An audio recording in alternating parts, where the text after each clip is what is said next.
Welcome back to the XFO Intelligence Podcast. Today we're diving into a groundbreaking article that just dropped on IM Global Wealth's website, Geopolitical Hedging and Wealth Sovereignty, Residency Planning for UHNW Families in a Multipolar World.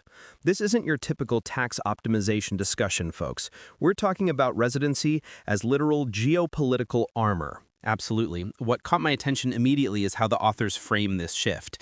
We're looking at 165,000 ultra-high net worth individuals expected to relocate in 2025 alone. That's the largest millionaire migration in recorded history.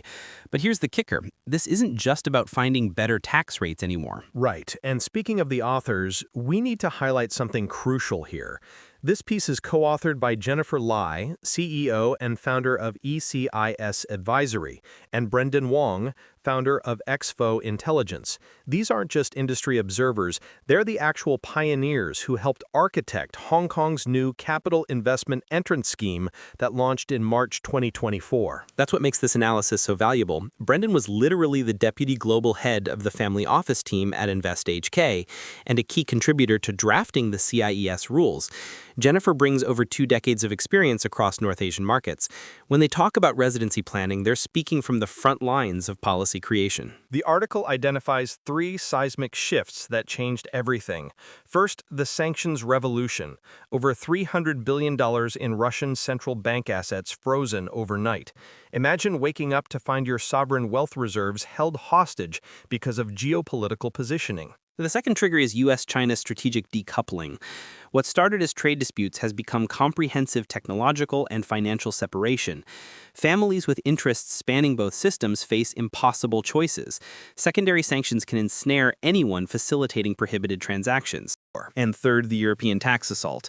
Italy's new 4% estate duty, France's inheritance reforms, the UK abolishing non-domiciled status.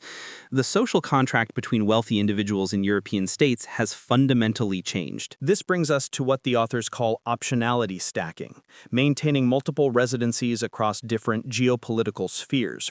Get this statistic, 28% of families with 500+ million net worth held 3 or more residencies in 2019. By 2025, that figure has surged to 65%. Now, let's talk about Hong Kong's CIES because this is where the author's expertise really shines. The program requires 30 million Hong Kong dollars, that's about 3.84 million US dollars. But here's the sophisticated part. 90% goes into a diversified portfolio, including listed securities, properties, authorized funds, and private partnerships. The remaining 10%, that's the strategic government portfolio managed by Hong Kong Investment Corporation. Every participant contributes to Hong Kong's AI development, healthcare technology, smart city infrastructure. You're not just buying residency, you're investing in the territory's technological future. What's brilliant about the 2025 enhancements is how they acknowledge real family wealth structures. Joint asset recognition with family members, family office integration through family-owned investment holding vehicles, property flexibility. This isn't bureaucratic box ticking. It's understanding how wealthy families actually hold assets. The competitive analysis is fascinating. Singapore's global investor program costs nearly double at $10 million, requires $200 million annual business turnover, but offers limited China market access. UAE's Golden Visa is accessible at just $545,000 US dollars, but provides no meaningful China exposure. European programs, Portugal, Greece, Hungary, they're facing increasing scrutiny, domestic political pressure, and longer timelines, plus zero direct access to Asia-Pacific growth markets. Hong Kong strikes this unique balance. The 3.84 million threshold positions it between Singapore's premium pricing and UAE's budget accessibility, but critically, it provides unmatched China market access through Greater Bay Area integration, Stock Connect programs, RMB financial products. The authors outline a brilliant 3-phase implementation strategy.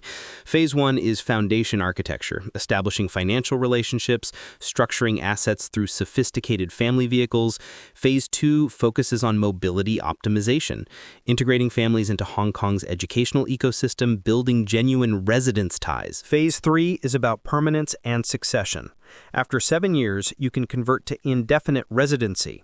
Hong Kong doesn't impose rigid 183-day annual residence rules. They evaluate continuous ordinary residence holistically. It's about establishing home, not just counting days. The dual hub strategy concept is particularly compelling. Hong Kong for China-facing growth allocation, A shares through Stock Connect, Greater Bay Area property, RMB fixed income, then Singapore or another global hub for ASEAN exposure, USD alternatives, Western market access. But let's address the risks. The program's greatest strength, bridging U.S. and Chinese systems, is also its vulnerability. U.S. secondary sanctions targeting China-linked investments could affect participants. The authors recommend geographic diversification, legal structure separation, professional monitoring of sanctions development. The mandatory $3 million government investment lacks liquidity for the program duration, and Hong Kong's private wealth management specialists command 22% higher fees than Singapore counterparts. But you're paying for superior China market access and established government relationships. Looking ahead, the authors project exciting developments: asset class expansion, potentially including art and collectibles, digital asset integration as Hong Kong pursues virtual asset hub ambitions, enhanced Greater Bay Area integration, enabling RMB real estate collateralization. Here's the strategic imperative. CIES participants save 15 to 20% in lifetime tax obligations compared to European alternatives. Hong Kong's 7-year pathway to indefinite residency compares favorably to UAE's renewable 10-year permits while providing significantly greater China market access. The window for optimal positioning is narrowing. Current favorable conditions reflect Hong Kong's strategic need to rebuild its global financial center status. Early participants benefit from lower competition, established precedents, potential grandfathered advantages. The ultimate insight here is profound. In the 21st century, residency isn't just where you live, it's how you survive and thrive when jurisdictional choice becomes the ultimate competitive advantage. When sovereign wealth can be frozen overnight, the ability to choose your governing authority becomes the ultimate luxury. This analysis represents more than academic theory. It's practical intelligence from the architects of these programs.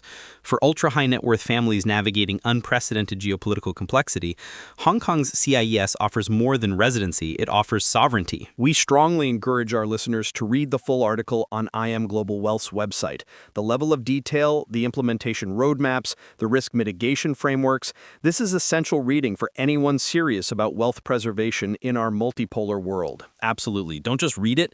Seriously consider the strategies discussed. These aren't theoretical frameworks. They're battle-tested approaches from practitioners who've been on the ground floor of policy creation.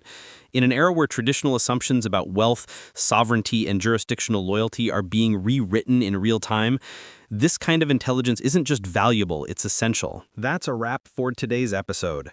Until next time, stay informed, stay strategic, and remember, in the New World Order, optionality isn't luxury, it's survival.